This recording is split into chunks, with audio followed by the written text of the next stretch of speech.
দেখো এই ধরনের কিছু বাক্যগুলোকে আমরা কিভাবে ইংরেজিতে ট্রান্সলেট করব। আমার পড়তে ইচ্ছা করছে, আমার খেতে ইচ্ছা করছে, আমার লিখতে ইচ্ছা করছে।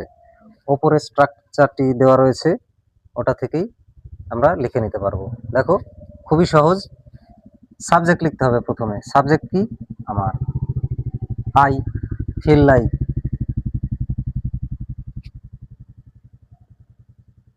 Next verb. ভার্ব কি আছে? পড়া, রিড, এবং শেষে আইএনজি যুক্ত করতে হবে। এরপর এখানে এক্সট্রা কোনো ওয়ার্ড নেই। এই কাজগুলো হয়ে গেছে। Next subject I, feel like. এবার খাওয়াটা হলো মূল ভার্ব। ইট তার সঙ্গে আইএনজি, ইটিং। এখানেও এক্সট্রা ওয়ার্ড নেই। নেক্সট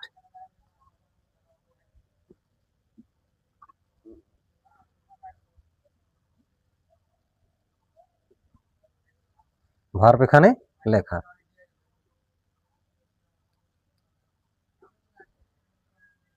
দেখো তো এখানে কোথাও কি একটু খটকা লাগছে?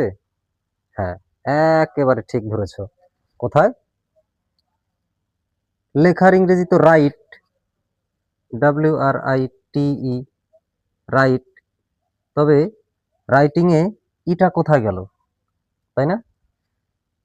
কোনো ভার্বের শেষে যদি ই থাকে এবং সেই ভার্বের সঙ্গে যদি আইএনজি যুক্ত করতে হয়, তাহলে মনে রেখো ইটা উঠে যায়। সেই কারণে এখানে ইটা উঠে গিয়ে আইএনজি যুক্ত হলো। আই হোপ বুঝতে পেরেছো।